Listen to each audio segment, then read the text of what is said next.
Ever seen something that's equal parts mesmerizing and terrifying? That's the Balisong for you. You probably know it as the butterfly knife. With just a flick of the wrist, this seemingly simple handle splits apart, revealing a razor-sharp blade that dances in the air. It's a blur of steel, a spectacle of speed and danger. But where did this incredible and often infamous knife come from?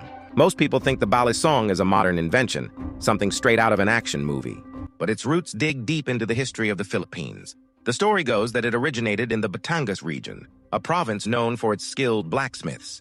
The name Balisong itself is said to come from the Tagalog words Balingsungay, which means broken horn, because the original handles were often crafted from carved carabao horn. These weren't just fancy pocket knives. For Filipino fishermen and farmers, the Balisong was an everyday utility tool, easily opened with one hand while the other was busy with a fishing net or a harvest. But it was also a concealed weapon, a last line of self-defense. In a time of blades, having one you could deploy in a split second was a serious advantage. Legend has it that a true Batangueño master could draw, open, and close their Balisong faster than you could blink. So how did it go from a Filipino farmer's tool to a global pop culture icon?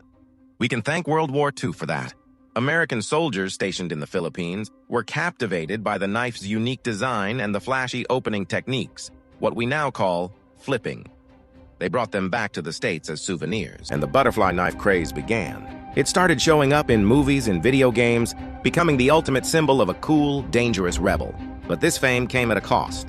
The Balisong's intimidating look and its association with on-screen gangsters led to it being banned in many countries, including parts of the United States. It was seen purely as a weapon, its cultural heritage and utility aspect almost entirely forgotten. But here's the twist: the art didn't die. In fact, it evolved. A massive community of flippers emerged, dedicated not to violence, but to the art form. They used trainers, blunt, unsharpened versions of the Balisong, to practice and invent incredibly complex tricks. It's become a skill-based hobby, a kind of kinetic meditation like yo-yoing, juggling, but with a whole lot more edge. These flippers share their mesmerizing combos online, competing in virtual and in-person competitions, pushing the boundaries of what's possible with two handles and a blade.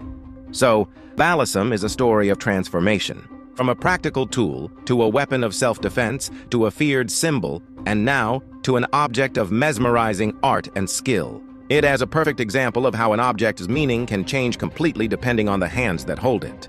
It's a dance of danger and dexterity, a piece of history you can hold in your palm. Pretty fascinating, right?